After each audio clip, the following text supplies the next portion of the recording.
विघ्न दूर सब होते हैं, जपे चक्रधर नाम। करना प्रेमी प्रेम से, सिमरन आठों याम।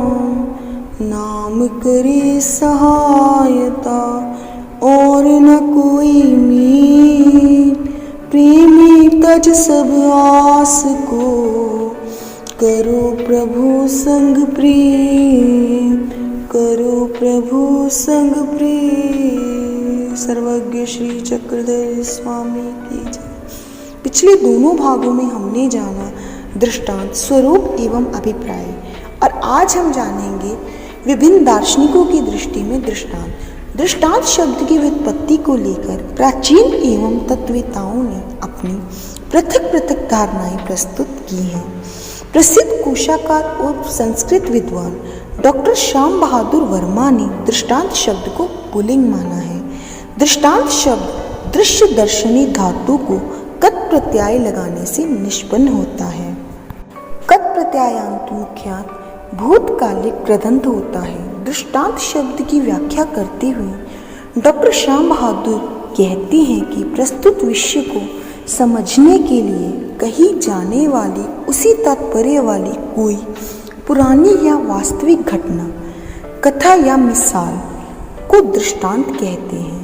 जैसे उपनिषदों में नचिकेता आदि के सुंदर दृष्टांत हैं। दूसरी व्याख्या के अनुसार ऐसी कथा जिसे सुनकर सदाचार संबंधी प्रश्नों का उत्तर स्वयं मिल जाए।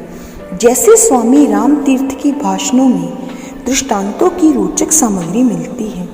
डॉक्टर उदय चंद्र जैन के अनुसार दृष्ट धातु दर्शनी, पश्यति, दृष्टम, दृश्यति अर्थात देखना, निहारना, जांचना या ख्याल करने अर्थ में होती है। To see, observe, examine, care for, to know. प्रमाण शास्त्र में दृष्ट के अनेक प्रयोग देखे जाते हैं। कृत प्रत्ययांत मूलांत भूतकाल में प्रयोग किया, किंतु सामान्य तो दृष्टि की व्याख्या करते हुए तत्व कौमुदी सांख्य कारिका में दृष्टम दर्शन कहा गया है। अतः यह भाववाचक संज्ञा भी है। प्रत्यक्ष प्रमाण के अर्थ में यह कर्मवाच्य कृदंत है। जिसे देखा जाए वह दृष्टम है, परंतु कृतत्ववाच्य होने पर दृष्ट वह है जिसे देखा जाए या जाना जाए। न्याय दर्शनकार श्रीमद महर्षि गौतम ने न्याय शास्त्र के अंदर षोडश पदार्थों का अस्तित्व माना है। यह पदार्थ निम्नलिखित हैं: प्रमाण, प्रमेय, संशय, प्रयोजन, दृष्टांत, सिद्धांत, अवयव, तर्क, निर्णय, वाद, जलम, वितंडा, हेत्वाभास, छल, जाति और निगह स्थान। इन षोडश तत्वों में दृष्टांत का भी समावेश है।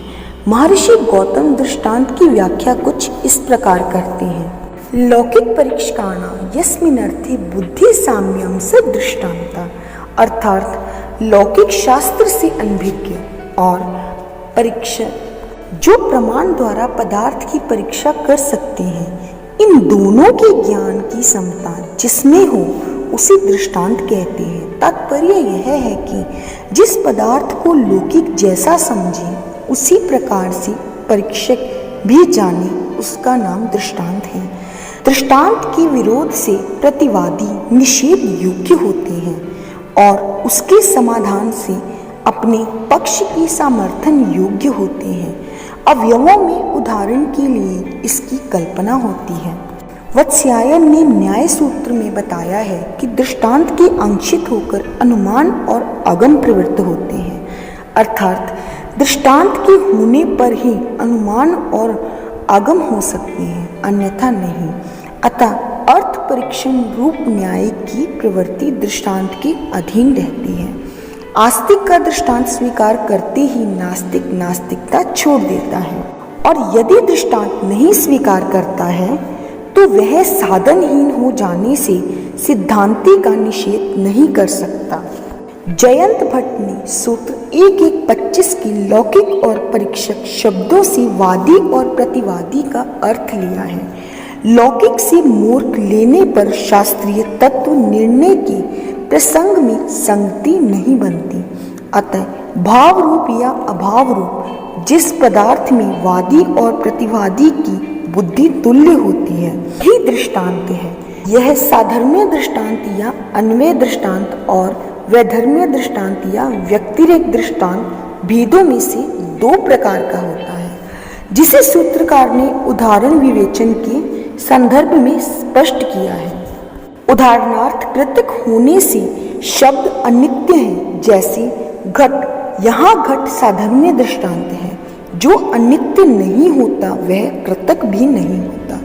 जैसे आकाश, यहाँ आकाश वैधर्म्य दृष्टांत है। जहाँ कहीं लक्षण में कमी होती है वहाँ दृष्टांत न होकर दृष्टांत भास होता है। सर्वदर्शन संग्रहकार माधवाचार्य दृष्टांत के ऊपर अपने विचार रखते हुए कहते हैं कि सिद्धांत के समान ही दृष्टांत में भी अनंत शब्द अर्थ विनिश्चय का वाचक है। अतः देखा हुआ अर्थ विनिश्चय दृष्टांत है। वाचस्पत्यम में दृष्टांत की व्युत्पत्ति इस प्रकार दी गई है। दृष्टांतो विषय परिच्छेदी यंत्रस्य दृष्टांता, अर्थात जिस पदार्थ में विषय का परिच्छेद या निश्चय देखा जाए वह दृष्टांत है। सर्वदर्शन संग्रह परिषद 238 की टीका में दृष्टांत की व्युत्पत्ति दी गई है। दृष्टांतो निश्चयो येनश्च दृष्टांता, अर्थात जिस अर्थ द्वारा निश्चय देखा जाए या जाना जाए उसे दृष्टांत कहते हैं। दृष्टांत शब्द की अन्य व्युत्पत्ति करते हुए माधवाचार्य कहते हैं कि व्याप्ति संवेदन भूमिर दृष्टांता सद्विध साधर्म्य वैधर्म्य भेदांत, अर्थात दृष्टांत व्याप्ति ज्ञान का आधार है। दृष्टांत दो प्रकार का होता है, साधर्म्य दृष्टांत और वैधर्म्य दृष्टांत। धूम और अग्नि की व्याप्ति में महानस को साधर्म्य दृष्टांत कहते हैं तथा महारथ को वैधर्म्य दृष्टांत कहा जाता है। दृष्टांत को इस प्रकार परिभाषित किया गया है। वादी प्रतिवादिनो संग प्रतिपत्ति विषयार्थो दृष्टांता, अर्थात वादी और प्रतिवादी दोनों के एक मत्य का विषय दृष्टांत है। आज के लिए केवल इतना ही। मैं पुनः आपकी सेवा में उपस्थित होंगी अगले भाग में। तब तक के लिए सादर दंडवत प्रणाम। जय श्री कृष्ण।